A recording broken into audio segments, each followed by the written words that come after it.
So today we're going on another deep dive, and this time we're going to be looking at the story of Ezra. It's a pretty pivotal moment in Jewish history, and we've got some really interesting sources here, ancient scriptures and some historical analyses, all shedding light on this pretty remarkable figure. Yeah, and I think one of the most interesting things about Ezra's story is the backdrop, right? You've got empires rising and falling, all this cultural exchange. It's really a story about how do you preserve your identity amidst all that change. A story of leadership and faith and the challenges of rebuilding not just a temple, but a whole society. It is. And to set the scene for people, we're talking about the period after the Jewish people had endured exile in Babylon. Right. Now the Persian Empire is in power, and things are shifting dramatically for the Jewish community. And that's where Ezra enters the picture. He is a descendant of Aaron, a priest, and a highly respected scribe in the Persian court. And that role as a scribe, that's key here. Because scribes in those days, they weren't just, record keepers. They were interpreters of the law, keepers of the sacred texts. Real influence, both religiously and politically. Oh, yeah. Ezra's position gave him access to the highest levels of power. I mean, he even had the respect of Persian kings like Cyrus, Darius, Artaxerxes. Big names. It's huge. Wow. And you see that influence, right, in the decree issued by King Artaxerxes, which actually granted Ezra the authority and resources to go back to Jerusalem.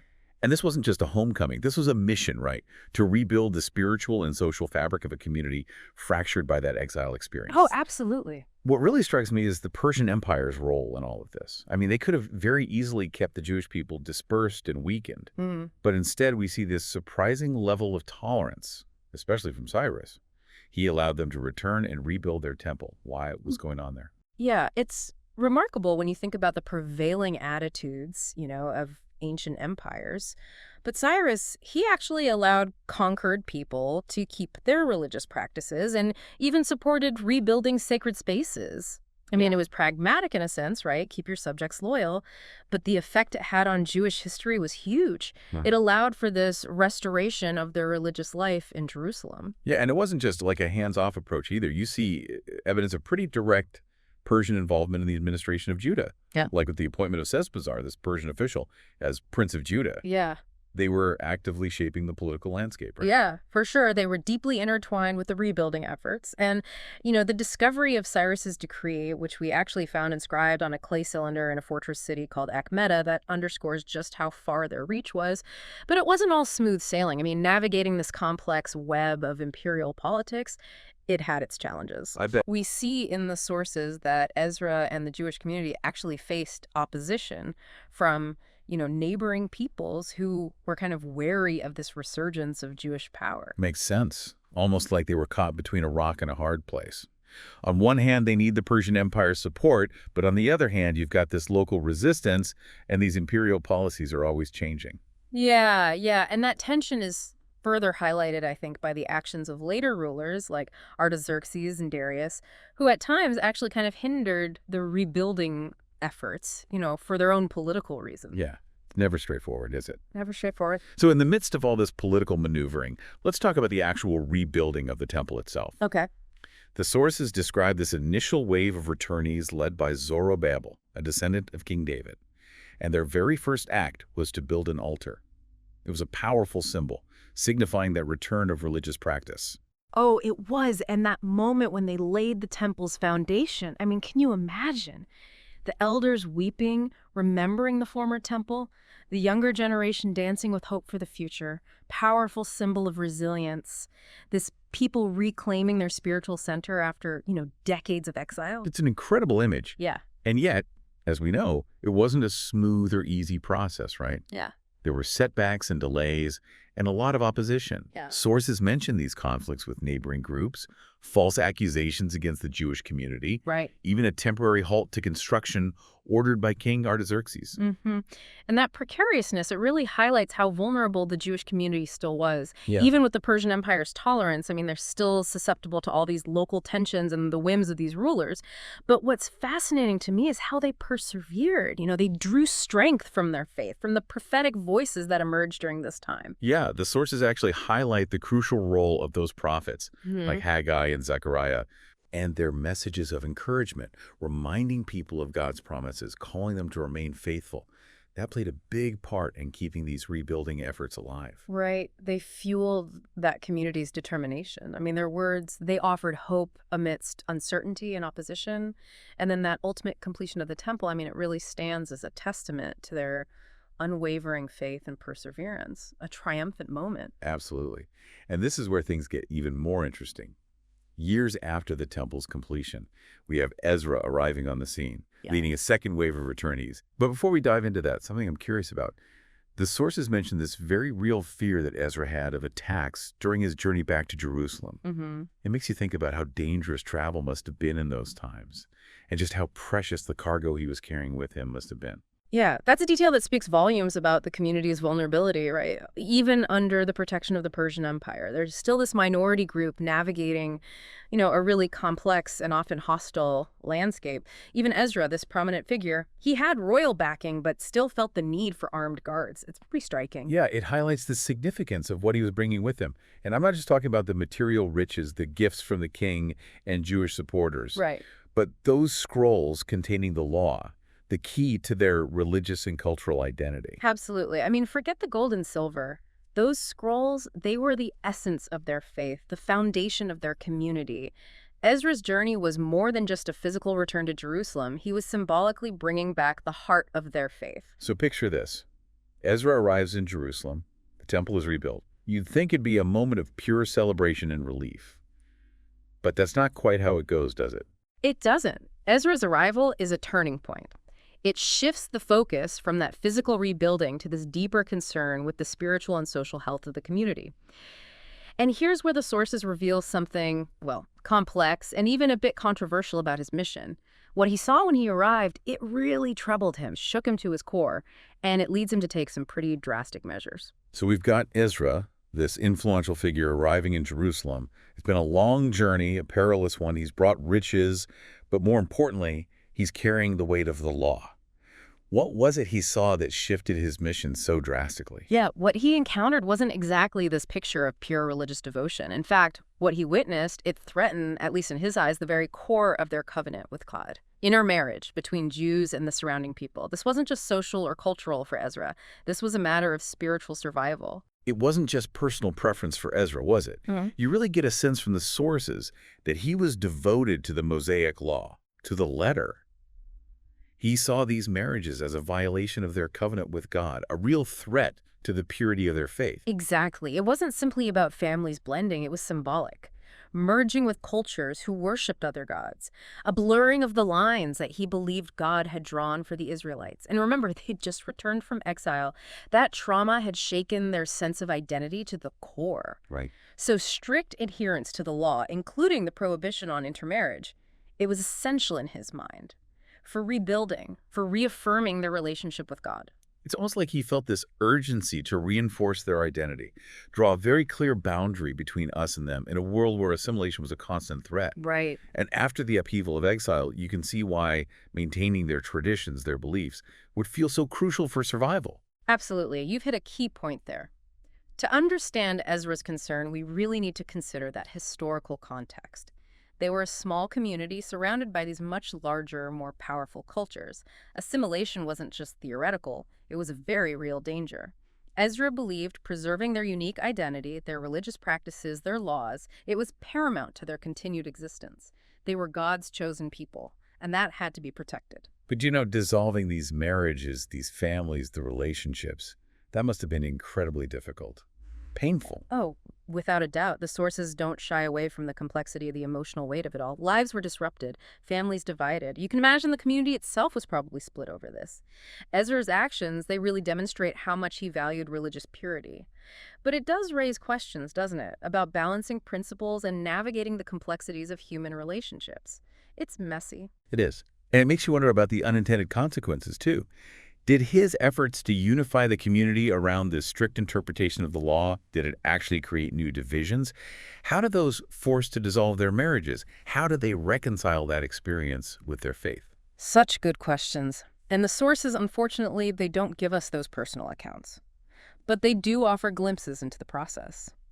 Ezra gathered the community leaders, presented his case based on the Mosaic law, He argued that these marriages weren't just personal transgressions, they were a grave sin that had brought God's judgment upon the entire people. Wow. That's a pretty powerful accusation. It is. Was there any pushback? I mean, it seems like a drastic measure, especially considering the delicate situation they were in with the Persian Empire. Yeah, well, the sources, they don't explicitly mention any pushback, but I think it's safe to assume that such a dramatic decree wouldn't have been universally accepted, right? But Ezra's influence, his knowledge of the law, his connection to the Persian court, that all carried weight. He wasn't just a man of faith. He was a skilled leader, understood how to leverage religious and political authority. Plus, he had the backing of the Torah, and that held immense spiritual authority for them. Oh, for sure. So it wasn't just him. It was like he was appealing to this higher law that transcended personal opinions or preferences. Right, exactly. He framed it as a matter of obedience, not choice. Obedience to divine law, essential for their collective well-being, for their covenant with God. So how did it all actually play out? Did people just comply, or was there more to it? The sources describe a process of investigation, of public assembly. Ezra, alongside community leaders, they systematically identified those who'd entered into these marriages. It was about transparency, accountability. This wasn't a private matter. It was a public reckoning with what they saw as a communal sin. They even list the names of those involved, which suggests they were documenting it, formalizing the process. Can you imagine that today? Public scrutiny of people's marriages based on religious law. It's a world apart from our modern sensibilities, isn't it? But that's the point. We can't analyze Ezra's actions through a modern lens. We have to grapple with the historical and cultural context. We might question the ethics of his decisions, but we need to try to understand them within his beliefs, within the societal norms of his time. And it's interesting that the sources don't give us any personal accounts from those who were directly affected. We're left to imagine the emotional turmoil, the choices they faced, the impact it had on families. Right. That silence speaks volumes. It's a reminder that history is often written from the perspective of those in power. The voices of the marginalized, the dissenters, they're often lost. Ezra's story, yes, it's about reform and renewal, but it also raises some really challenging questions about authority, about individual freedom, about the complexities of cultural and religious identity. And all of this is happening within the larger context of the Persian Empire. He wasn't operating in a vacuum. He had the king's authority, and part of his mission was ensuring stability, loyalty within the Jewish community, within the Persian province of Judah. Absolutely. He was balancing his convictions with the realities of imperial rule. By promoting unity and adherence to the law, he was also reinforcing the stability of the Persian province, which of course was in the empire's best interest. So in a way, his actions served two purposes: strengthening the Jewish community internally, while also demonstrating their loyalty to the Persian Empire. It's a fascinating look at how religious and political power can be intertwined, how leaders have to make these tough choices to achieve their goals. Yeah, for sure. Ezra's story reminds us that leadership, it's rarely about easy answers. It often requires navigating these complex webs of power, balancing competing interests, making decisions that might have unintended consequences. It also highlights the impact that individual actions can have on the course of history. Ezra's reforms, however controversial, played a huge role in shaping Judaism as we know it today. Yeah, a great point. And that brings us to something worth exploring. Ezra's legacy, it goes way beyond his own time. His focus on the Mosaic Law, on ritual purity, on this distinct Jewish identity, it had this ripple effect that we still see today. But before we dive into that, I'm curious, from your perspective, knowing the historical context, how do you think Ezra's actions might have been perceived by those surrounding communities? That's a good question. It's complex. On the one hand, his efforts to really solidify that Jewish identity, that might have been seen as a threat. Right. Like they were this separate, potentially rebellious group within the empire. Right. But on the other hand, you could argue that that same adherence to the law could have also been reassuring to the Persian authorities, a sign of commitment to order, to stability. It's tough to say. But it's fascinating to consider how it all played out on that larger geopolitical stage. Absolutely, and it's these complex dynamics, the faith, the politics, the cultural identity, all intertwined. That's what makes Ezra's story so compelling. It wasn't just about rebuilding a temple. It was about leadership, about difficult choices, and ultimately about shaping the destiny of a people. Okay, so we've traveled through ancient Persia and Jerusalem, witnessed the rebuilding of the temple, and we've really grappled with the complexities of these reforms that Ezra puts into place. Now, let's look ahead. Let's talk about his legacy. How did his actions echo through time? How did they shape the future of Judaism? Well, his impact is undeniable. I mean, his emphasis on the Mosaic Law, on ritual purity, on a distinct Jewish identity, it really laid the groundwork for what we now call Rabbinic Judaism. Okay. And that's the branch of Judaism that emerged after the destruction of the Second Temple. And of course, it's the most widely practiced form today. Yeah. Now, we've touched upon Rabbinic Judaism before, Right. but for those who maybe need a refresher, what are its key characteristics? What sets it apart from other forms of Judaism that might have been around at that time? Well, it's all about the centrality of the Torah, of course, but also the Talmud, which is this vast collection of rabbinical interpretations and commentaries on Jewish law and tradition. It became the cornerstone of Rabbinic Judaism, and you can see Ezra's influence there, right? That meticulous focus on the written law, the insistence on separating Jewish practices from the surrounding cultures. Those ideas, they resonate deeply within Rabbinic Judaism. So it's not just about following the rules. It's about studying them, interpreting them, debating them. And that emphasis on scholarship, on this ongoing dialogue with the text, it seems like a direct line from Ezra's own scholarly pursuits. Exactly. Ezra the scribe, the scholar of the law, he really planted those seeds for a tradition that values learning, that values interpretation. It's central to their religious practice. And those rabbis who emerged as leaders in the centuries after Ezra, they saw themselves as his spiritual heirs. They were continuing his work of defining and transmitting Jewish tradition.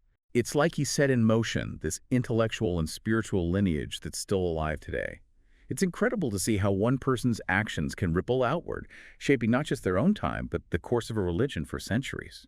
And it's not just his actions, it's his conviction, his unwavering commitment. Ezra was willing to take bold steps, even controversial ones, to uphold what he saw as God's law.